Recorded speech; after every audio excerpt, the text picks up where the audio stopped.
자, 우리 저번 시간에 구입한 다이얼 실험 설명하고 유인물에 있지 않았더라고. 그래서 유인물 내용 한번 읽으면서 정리하고 복습해 보도록 하겠습니다. 자, 유인물 5번에 구입한 다이얼 실험.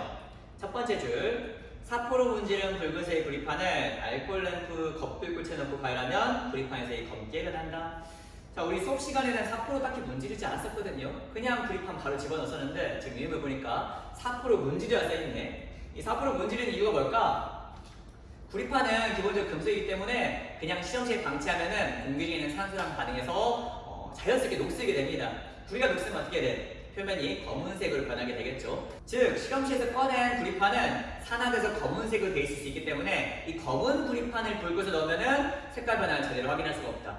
이 실험의 목표가 뭐였어? 붉은색 구리판을 붉꽃에 넣어서 검은색을 만들고 다시 검은색을 붉은색에 돌리는 게 실험의 목표인데 처음부터 검은색이면 재미가 없잖아. 그래서 구리판의 겉부분이 녹슬어 있는 산화구리를 사포로 긁어내는 겁니다. 사포로 긁으면은 겉부분이 벗겨질 거 아닙니까? 그럼 안에 있는 깨끗한 속살 붉은색 구리판이 드러나면서 붉은색 구리판으로 실험할 수 있게 되는 거죠. 그래서 사포로 문지르는 거예요. 자, 그 밑에 있는 화학 반응 시처럼 화학 반응이 일어나게 되고요. 알코올 램프의 겉불꽃에는 공기랑 맞닿아 있기 때문에 촛불꽃보다 산소가 더 많이 들어있습니다. 이에 따라 붉은색의 구리가 산소를 얻어 검은색의 산화구리 2로 산화된다. 지금 산화구리 2라고 써있잖아요. 이 2가 중요한 건 아니고요. 산화구리의 이제 공식 명칭이 산화구리 2거든요. 그래서 쌤은 이 유인물에다 공식 이름을 써놓은 거고요. 여러분 1학년 수준에서는 뭐 2냐 1이냐 이런 거 물어보지 않으니까 딱히 모르셔도 상관없습니다. 검게 변한 이 산화구리 2를 알코올 램프의 속표꽃에 넣으면 다시 붉은색 구리로 돌아온다. 왜? 알코올 램프의 속표꽃에는 산소가 충분히 공급되지 않아서 일산화탄소가 많이 존재하죠.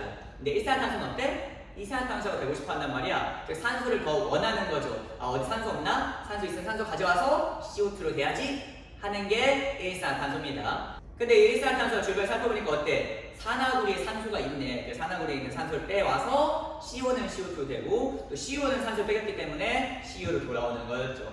이렇게 다시 원래 붉은색 구리로 환원된다. 일종의 구리의 재련 반응이라고 할 수 있겠습니다. 자, 이렇게 구입한 다이얼 실험을 통해서 구리의 부식과 또 산화구리의 재련에 대해서 알아봤거든요. 이번에 배울 내용은 이제 주인공만 바뀌었습니다. 오늘은 철이 주인공이에요. 즉 철의 부식과 철의 재련 과정을 배워보도록 하겠습니다. 기본적인 원리는 구입한 다이얼 실험에서 배웠던 내용이랑 완전히 동일합니다. 그래서 구입한 다이얼 실험을 제대로 이해하고 있으면 철의 재련도 쉽게 이해하실 수 있을 겁니다. 자, 일단 철은 원소기호가 Fe2죠. 이 철이 공기 중에 있는 산소랑 만나게 되면 어떻게 돼? 금속과 기금속이 만났으니까 이온 결합하면서 산화철이 형성하게 되죠. 산화철의 화학식은 Fe2O3입니다. 개수까지 맞춰주자면은 2 쓰고 3 쓰고 4 써주면은 개수가 다 들어맞게 되겠네요. 즉 순수한 철이 공기 중에 있는 산소와 만나서 산화철로 어떻게 되었다? 산화되었다라고 말할 수 있겠다. 왜냐? 산소가 없었는데요. 산소를 얻었으니까요. 산소를 얻는 과정 우리는 산화라고 한다. 자, 이렇게 산화되는 과정에서 철의 성질이 어떻게 돼? 원래 고유의 성질을 잃게 되죠. 원래 흡액수의 광택을 가지고 있고 전기도 잘 통하고 열도 잘 통하고 잘 깨지지 않아서 내가 원하는 모양을 만들기 쉬웠던 이 철이 녹슨 철이 되는 과정에서 광택도 사라지고 붉은색이 되면서 또 전기, 열 안 통하죠? 이제 잘 깨지기 때문에 내가 원하는 모양을 만들기도 어렵습니다. 이런 식으로 유용성이 떨어지게 된다. 즉 인류에게 있어서는 가치가 떨어지게 되는 거죠. 즉 우리는 이 녹슨 철을 다시 원래 철로 되돌려내야만 합니다. 이 녹슨 철을 원래 철로 돌리는 이러한 과정을 뭐라고 한다고? 철의 재련이라고 한다고. 그래서 이 철의 재련 과정을 좀 더 자세히 살펴볼게요. 자, 이 철의 재련을 하기 위해서는요, 기본적으로 여러 가지 도구랑 재료들이 필요하죠. 자, 일단 가장 기본적으로 용광로가 필요합니다. 용광로가 대략적으로 배워보자면 이런 느낌으로 그려져 있습니다. 우리 유인물 6번에 좀 더 자세히 그려져 있거든요. 약간 이런 식으로 여기 입구야 구멍 뚫려 있어. 이 안에 집어넣는 이제 통이라고 생각하시면 되겠습니다. 이 용광로는요 안쪽이 매우 뜨겁거든요. 그래서 엄청 높은 온도를 유지시켜서 철의 재련과 같은 다양한 화학 반응이 잘 일어날 수 있게끔 도와주는 장치인 겁니다. 자, 용광로를 좀 더 자세히 살펴보자면요. 용광로를 통해서 만들어진 철이 나올 수 있는 관이 맨 아래 있고요. 또 여기 통해서 또 뭔가 찌꺼기 같은 것이 빠져나오는 관이 하나 더 있습니다. 그리고 기체를 넣을 수 있는 관도 있고요. 기체가 빠져나가는 배기가스가 빠져나가는 관도 이렇게 생겼다는 거 우리 유인물로 확인할 수 있을 겁니다. 사실 뭐 관의 위치라든지 뭐 개수 그 자체가 중요한 건 아닙니다. 이런 거는 시험에 안 나와요. 자, 여기다 이제 이것저것 재료를 집어 넣어주면은 다양한 화학 반응이 일어나면서 깨끗한 철이 재련되는 겁니다.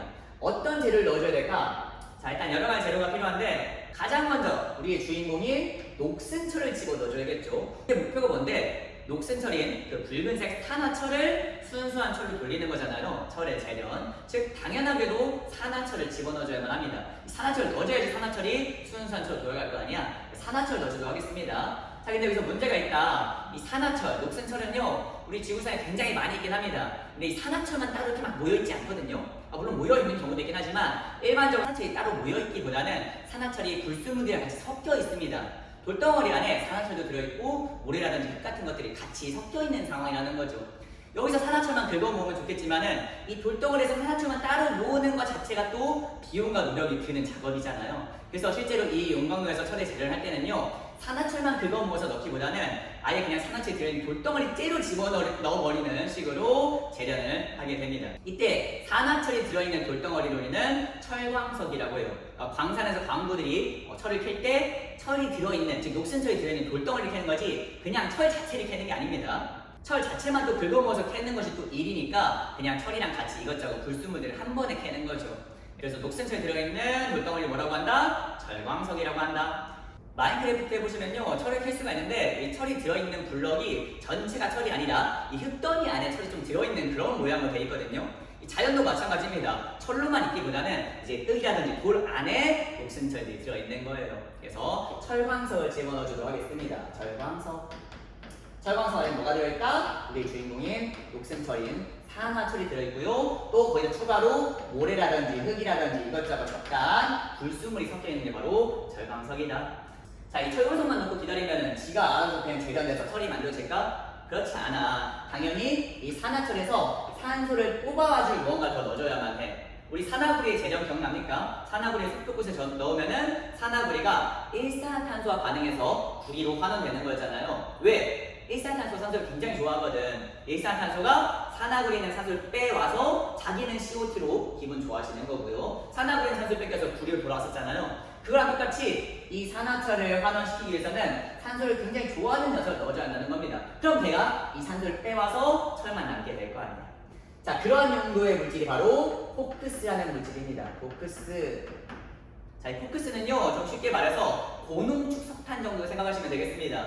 똑같은 말은 아니긴 한데 이 석탄이 탄소랑 수소로 이루어져 있거든요. 근데 여기서 탄소 성분만 고농축으로 모아둔 덩어리를 코크스라고 합니다. 그러니까 탄소 덩어리 C라고 생각하시면 되겠습니다.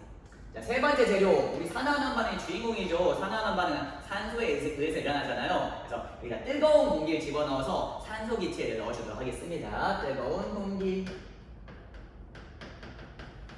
뜨거운 공기 안에는 질소, 산소 등등 여러 가지 기체가 있겠지만은 여기서는 산화환원 반응이라는 과정에서 산소가 활약하게 되는 거죠. 자, 근데 여기다 추가로 네 번째 재료, 석회석이라는 재료도 넣어줄 수 있어요. 실제 산업 현장에서는 석회석도 꼭 넣어주거든요. 이 석회석은 철의 재련 과정에서 필수 재료라고 하기 좀 어렵습니다. 사실 우리가 처음부터 산화철만 모아서 집어넣었으면, 즉 철광석을 넣는 게 아니라 산화철만 넣었으면은 석회석은 필요 없었어요. 근데 지금 우리는 산화철 넣는 게 아니라 산화철이 들어있는 돌덩어리, 즉 모래라든지 흙도 같이 집어넣고 있잖아요. 이때 이 모래라든지 흙 같은 불순물을 제거해주는 용도가 바로 석회석인 겁니다. 즉 얘는 철의 재련에 활약한다기보다도 이 철이 재련된 뒤에 철의 순도를 좀 더 높여주기 위해서, 즉 불순물인 모래라든지 흙 같은 걸 제거해주기 위해서 넣어주는 게 바로 석회석이라고 보시면 되겠습니다. 석회석의 화학식은 탄산칼슘으로 CaCO3라고 하죠. 이렇게 네 가지 재료를 넣고 기다리면은 단계 화학 반응이 일어나면서 깨끗한 철이 만들어지는 거예요.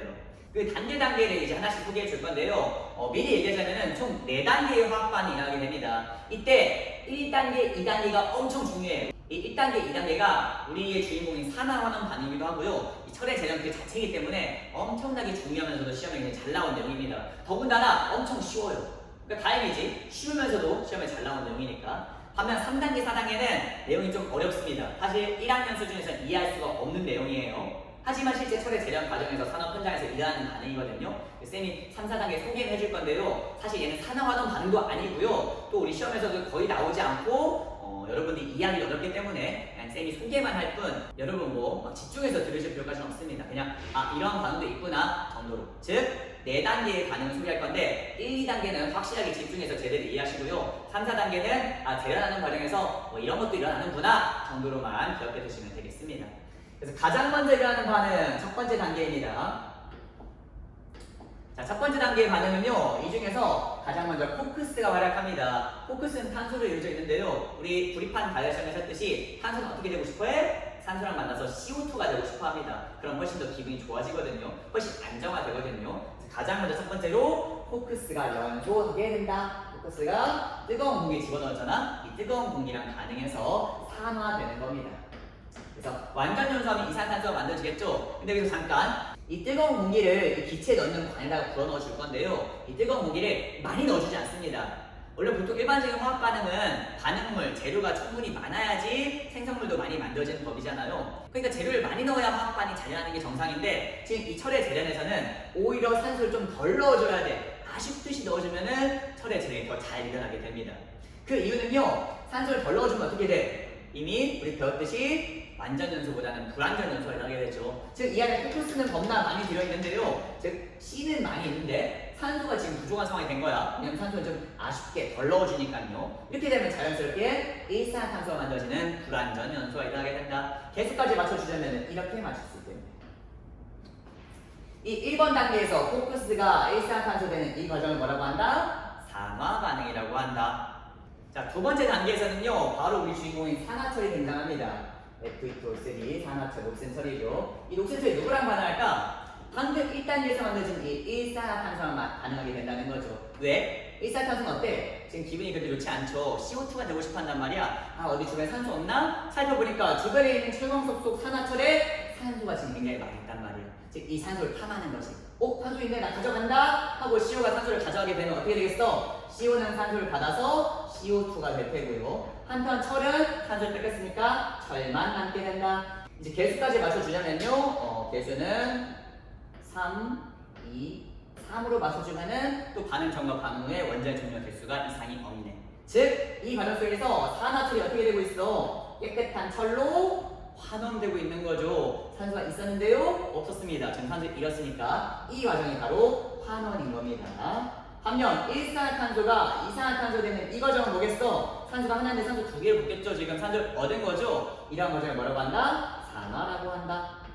즉, 산화환원 반응이라는 과정 속에서 산화철이 깨끗한 철로 다시 돌아왔다. 환원되었다. 이 과정이 바로 철의 재련인 겁니다. 즉, 우리의 목표 달성했네. 우리 목표가 뭐였어? 산화철을 깨끗한 철로 돌리는 게 우리의 목표였잖아요. 그러니까 아까 말했듯이 총 4단계를 일어나긴 하는데요, 2단계로 이미 우리의 목표 자체는 달성했어요. 즉, 내가 원하는 철을 만들었단 말이야.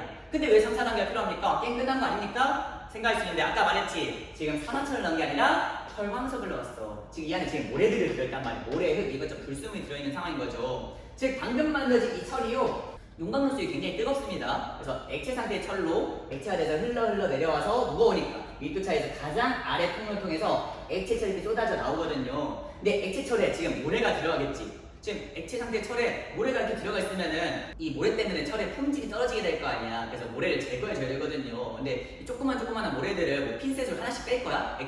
액체 상태의 철 안에 들어있는 모래들 이렇게 핀셋으로 하나씩 제거할 수가 없잖아요. 이 모래가 잘 제거될 수 있게끔 도와주는 반응이 바로 세 번째, 네 번째 단계의 화학 반응인 겁니다. 즉, 세 번째 단계랑 네 번째 단계는 모래를 제거하는 과정일 뿐 철을 재련하는 과정은 아니다. 철의 재련이 이미 2번 단계로 끝났다. 세 번째 단계 한번 소개해보도록 하겠습니다. 세 번째 단계에서는요, 어떤 재료가 활약하게 될까? 지금 활약을 안 한 재료가 있어. 산화철도 활약했지, 포크스도 활약했지, 뜨거운 공기도 활약했잖아요. 지금 활약 못한 거? 석회석. 석회석은 사실 필수 재료가 아니었잖아. 왜? 얘는 모래를 제거하는 용도인 거거든. 그래서 석회석이 세 번째 단계에서 이제 활약합니다. 세 번째 단계 석회석이 CaCO3인데요. 얘가 지금 용광로 속이 굉장히 뜨겁잖아요. 용광로의 엄청 높은 온도에 의해서 스스로 분해되는 현상이 일어납니다. 이런 것을 열분해라고 해요. 열분해. 즉, 석회석이 열에 의해서 스스로 쪼개지는 열분해가 일어난다. 열분하게 되면요, 이런 식으로 산화칼슘이랑 이산화탄소가 만들어지거든요. 이 과정 모르셔도 됩니다. 모르셔도 되는 게 아니라 사실 알 수가 없어요. 왜냐면 이건 산화환원 반응이 아니거든요. 즉, 여러분들 아직 1학년에서 배운 게 지금 산화환원 반응밖에 없는데 산화환원 반응이 아니면 당연히 이해할 수가 없는 거죠. 즉, 얘 다시 여러분들 모셔도 된다는 거야. 하지만 실제 철의 재련 과정에서 모래를 제거하기 이 과정이 일어나기 때문에 교과서라든지 문제집에는 소개되기 때문에 쌤도 간략하게 설명하는 거예요. 자, 네 번째 단계. 방금 만들어진 이 산화칼슘, 여기서 방금 산화칼슘 만들었잖아요. 이 산화칼슘이 이제 드디어 모래랑 반응하게 됩니다. 모래가 SiO2거든요. 모래의 화학식이 SiO2인데 얘를 실리카라고 합니다. 뭐 그게 중요한 건 아니고요. 이 산화칼슘이랑 실리카가 반응해서 CaSiO3라는 물질이 만들어진다. 왜요? 알 수가 없어. 아까 말했지만 세 번째, 네 번째 단계는 산화환원 반응이 아니고 여러분들이 이해할 수 있는 내용이 아니다. 근데 실제 이런 반응이 일어난다는 거죠. 이 과정 속에서 이 CaSiO3라는 물질이 슬래그라는 물질인데요. 이 슬래그가 걸쭉하면서도 밀도가 작은 액체예요. 액체철 안에 모래가 들어있으면 모래를 하나하나 빼내기 어렵잖아. 근데 이 모래를 석회석과 반응시키면은 걸쭉한 덩어리인 슬래그가 형성되면서 이 걸쭉한 덩어리는 따로 빼내기가 쉽거든. 그러니까 분리하기 어려운 모래를 더 분리하기 쉬운 슬래그로 바꿔주는 단계가 바로 3단계, 4단계라고 볼 수 있겠습니다. 그래서 이 덩어리는 좀 밀도가 작아서요. 철보다 더 위에 있는 통을 통해서 쭉 빠져나오게 돼요. 그러니까 슬래그 따로 빼내고 또 철만 또 철대로 또 빼낼 수 있는 그러한 과정이 바로 3, 4단계의 과정이라 할 수 있겠습니다. 방금 얘기했듯이 3, 4단계는 지금 여러분들이 이해할 수 없는 내용이고요. 얘는 산화환원 반응이 아닙니다. 언뜻 보면 산화환원 반응처럼 보이거든요. 지금 산소가 3개였는데 산소 1개고 산소 줄었네, 환원이네, 약간 이런 느낌이 들 텐데요. 실제로는 그렇지가 않습니다. 그 이유는 아쉽지만 1학년에서 설명할 수 없고 2학년 때 이제 배우게 되거든요. 그래서 지금으로서 어쩔 수 없다. 이 철의 재련 과정에서 석회석이 활약하여 일어나는 3단계, 4단계 과정, 즉 모래가 제거되는 이 과정은 산화환원 반응이 아니다 라는 이 사실 하나만 기억하고 있으면은 이거 관련해서 뭐 틀릴 내용이 없습니다. 뭐 응용되거나 어려운 문제가 나오지 않거든요. 그냥 모래를 제거하는 과정은 산화환원 반응이 아니다 라는 것만 기억해 두세요. 근데 그냥 대놓고 말해줄게. 쌤 스타일 아시죠? 이해 없이 외우는 문제는 내지 않는다는 거. 즉 3, 4단계 과정 이번 시험에 나오지 않습니다. 여러분들은 1, 2단계만 제대로 이해하고 있으시면 돼요. 실제로 이 유인물도 3, 4단계 써놓지도 않았어. 1, 2단계만 써놨어. 그래서 여러분들 1, 2단계 산화환원 반응 그 자체이면서 철이 재련되는 과정인 1단계와 2단계만 제대로 읽었으면은 문제 푸는 데는 전혀 뭐 어려움 없고요. 뭐 우리 내신뿐만 아니라 모의고사라든지 수능에서도 마찬가지로 다시 3, 4단계는 나오지 않을 겁니다. 이제 몇몇 문제집에서는 가끔 나오기도 하거든요. 근데 방금 말했듯이 3, 4단계 관련해서 나오는 것은 모래를 제거하는 과정이다. 그리고 이 과정은 산화환원 반응이 아니다 라는 이 사실, 이것만 조금 기억해두면은 뭐 어디서 혹시 나온다고 하더라도 틀리지 않고 맞출 수 있겠죠. 자, 지금까지 유인물 6번 내용 해봤습니다. 6번 내용 하면 읽으면서 내용 정리 들어간다. 자, 6번의 첫 번째 줄, 철의 부식. 철은 산소와 반응하여 산화철이 되어 녹슨다. 이 과정에서 철이 산화되는 거죠. 한편 이 녹슨 철을 다시 원래 철로 돌리는 과정을 철의 재련이라고 하는데요. 이 용광로 속에다가 산화철이랑 코크스를 넣고 열통, 뜨거운 공기를 넣고 가열하면은 순수한 철을 얻을 수가 있다. 지금 쌤 유인물은 석회석 써있지도 않잖아. 왜? 석회석에 의한 반응이 세 번째, 네 번째 단계인데 세 번째, 네 번째 단계는 우리 1학년에서는 중요하지가 않다고. 산화환원 반응은 아닐 뿐더러 철의 재련 자체는 2단계로 끝나는 거니까요. 그래서 지금 유인물에 나와 있는 단계가 1단계랑 2단계 지금 화학 방식이 나와 있고요. 코크스가 산소와 반응하여 일산화탄소 산화되죠. 산소를 얻었으니까. 이어서 일산화탄소가 산화철에 의해 또 다시 한 번 더 산화됩니다. 즉 일산화탄소가 CO2로 산화되고 이 과정에서 산화철은 산소를 뺏기니까 다시 철로, 순수한 철로 환원되는 거죠. 밑에 있는 그림 보시면 마찬가지로 3, 4단계 없이 1단계와 2단계 화학 방식만 썼다는 거 확인하실 수 있습니다. 맨 마지막에 당구장이 바로 세 번째, 네 번째 단계에 대한 설명인데요. 당구장, 석회석은 철광석에 포함된 불순물인 실리카, 이게 모래의 주성분입니다. 이걸 걸쭉한 이 덩어리인 슬래그로 만들어 제거하는 용도일 뿐 얘는 산화환원 반응이랑 관련이 없다. 지금 맨 마지막에 당구장 이거 한 줄, 이거 한 줄만 기억하고 있으면은 설령 세 번째, 네 번째 단계가 시험에 나온다고 하더라도 틀릴 문제가 없어. 물론 쌤은 아예 세 번째, 네 번째 관련해서 물어보는 문제를 내지는 않을 거지만 어쨌든 간에 여러분들 요 유인물의 내용만 기억하시면은 충분하겠습니다.